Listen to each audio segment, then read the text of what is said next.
Hello, everybody. I'm Miss Trish. I'm one of the RE teachers with UU St. Petersburg, and I'm here with the lesson for November the 29th, 2020. I'm going to light the chalice so that we can get started. Love is the spirit of this church and service its law. This is our great covenant, to dwell together in peace, to seek the truth in love, and to help one another. Healing takes work, but our faith also reminds us that healing involves being gentle with ourselves. When our feelings have been hurt and when we're feeling sad and lonely, sometimes the best thing we can do is to comfort ourselves. One way might be comfort food. Another way might be to spend time with a beloved pet. I know I feel so much better when I have my little cat in my lap and I'm petting him. Or sometimes I just hold Bossy and I feel better. So, what's one of the ways our faith guides us into becoming a people of healing? It tells us to find ways to comfort yourself. Today we're going to be looking at the healing power of comfort foods. And I've got a couple examples here. This is chicken soup. A lot of people have chicken soup when they don't feel well. Makes them feel better. Now me, I like spaghetti with meatballs anytime, all the time, and especially if I don't feel well. That helps me feel better. We call it comfort food because when we're sad or sick or lonely, they are foods that give us healing. It comforts us to have these foods when we're not feeling the greatest, when we might not feel in the mood to eat something experimental or daring. We want at these times to return to foods we know and love. Whenever we need to heal, we want to return to people, places, food, and other things that we know and love. And because my comfort food of choice is spaghetti, I have a little song for you, a silly little ditty that you are welcome to sing along if you know the words. It's called On Top of Spaghetti. On top of spaghetti, all covered with cheese, I lost my poor meatball when somebody sneezed. It rolled off the table. Where'd you go? And onto the floor. Hey, come back here. And then my poor meatball rolled out of the door. Oh no, it rolled in the garden and under a bush. And then my poor meatball was nothing but mush. The mush was as tasty, yum yum, as tasty could be. And early next summer, it grew into a tree. Yeah, it really did. The tree was all covered, not really, with beautiful moss and big juicy meatballs with tomato sauce. So if you eat spaghetti all covered with cheese, hold on to your meatball and don't ever sneeze.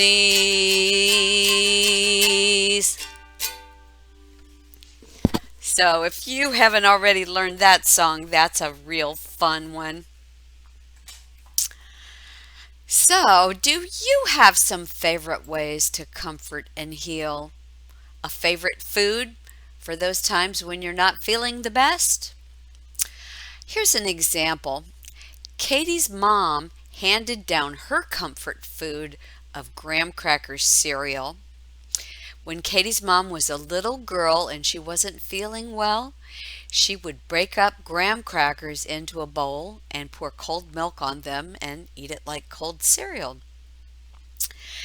And it got really mushy, but that was the best part.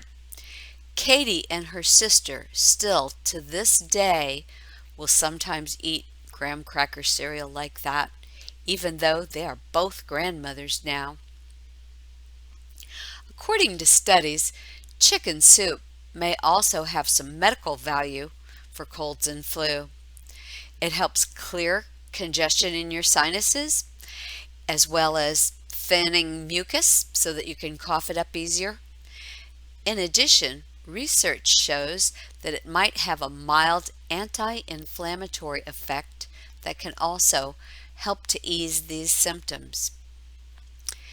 As we seek comfort and healing, foods can help. And there are several ways of seeking comfort. Like I mentioned, I pet my cat, but you might have a dog to pet or your own stuffed animal, or maybe you like to hang out with your little brother or sister or someone to be there with you while you're not feeling well. During this time of COVID and isolation from people outside of our family, it's nice to chat with church folks and to share together. Since chicken soup is a world recognized remedy, I've had it all over the world when I didn't feel well. We have a story called Chicken Soup with Rice by Maurice Sendak. And Maurice, the author, puts something in every month of the year about what's great about eating chicken soup with rice. So while I read this as a poem, you can listen for your birth month. In January, it is so nice while slipping on the sliding ice to sip hot chicken soup with rice. Sipping once, sipping twice, sipping chicken soup with rice. In February, it will be my snowman's anniversary with a cake for him and soup for me. Happy once, happy twice, happy chicken soup with rice. In March, the wind blows down the door and spills my soup on the floor.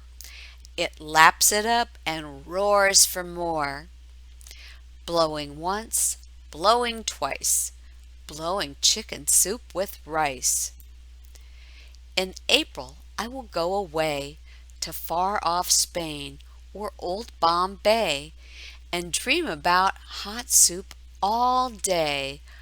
Oh my, oh once, oh my, oh twice, oh my, oh chicken soup with rice. In May, I truly think it's best to be a robin, lightly dressed, concocting soup inside my nest. Mix it once, mix it twice, mix that chicken soup with rice. In June, I saw a charming group of roses all begin to droop. I pepped them up with chicken soup. Sprinkle once, sprinkle twice, sprinkle chicken soup with rice. In July, I'll take a peep into the cool and fishy deep, where chicken soup is selling cheap. Selling once, selling twice, selling chicken soup with rice. In August, it will be so hot, I will become a cooking pot. Cooking soup, of course, why not? Cooking once, cooking twice, cooking chicken soup with rice. In September, for a while, I will ride a crocodile. Paddle chicken soup with rice. Paddle once, paddle twice. Paddle chicken soup with rice. In October, I will be host to witches, goblins, and a ghost. I'll serve them chicken soup on toast. Whoopee once, whoopee twice, whoopee chicken soup with rice. In November's gusty gale, I will flop my flippy tail and spout hot soup. I'll be a whale. Spouting once, spouting twice, spouting chicken soup with rice. In December, I will be a baubled, bangled Christmas tree with soup bowls draped all over me. Merry once, merry twice, merry chicken soup with rice. I told you once, I told you twice, all seasons of the year are nice for eating chicken soup with rice. That was our story. If you have someone there that you can talk with, you could pause the video here and talk about what the poem said to do during your birth month with chicken soup with rice. You could also share what your favorite comfort food is that you want when you feel the need for healing food. So for now, I'm going to say bye-bye, namaste, and I will see you soon.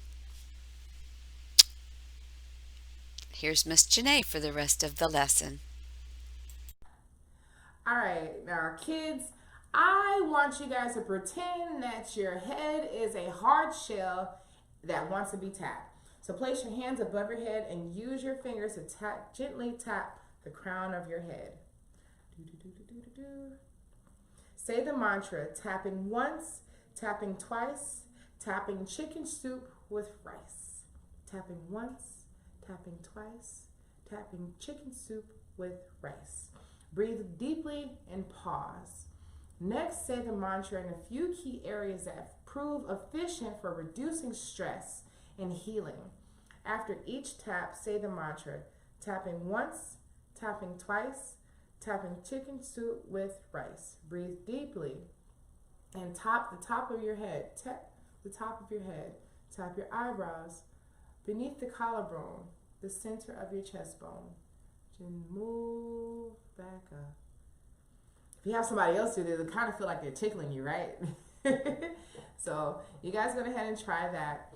Parents, I want you guys to take a moment to make some chicken soup together, you know? We have stone soup coming up, of course, or it's already passed, one of the two, but make a soup together. Actually, have your kids in the kitchen with you. Of course, be safe when cutting those vegetables up with the kiddos, but cut up some carrots, cut up some onion, throw in a chicken bouillon, some jasmine rice, throw in a whole chicken, some celery, some red cabbage, potatoes, noodles, whatever you can come up with, and put it all in this wonderful soup. And speak love into this soup as you're making it. And just envision love going into your vessel as you're eating it, and enjoy it, and allow it to penetrate all cells of your being, to exude and to reverberate healing, because that's what this month is all about. This month is about healing. We've gone through so much over the span of the last, I want to say, almost a year. 2020 came in and like kicked us all, and we're still trying to figure out how in the world is school getting implemented, you know? So fix that soup with your kids. Make it. Speak love into it. Indulge and enjoy it, and allow it to fill your vessel, your body, your space with love. I send my love to you all. I miss you guys so much. I believe this is the last lesson for the month, so we're going to move into our December month. December is a whole nother thing, so there'll be another video touching that. I hope you guys enjoyed this month. If you need to go back and check out some of the lessons that you possibly have missed.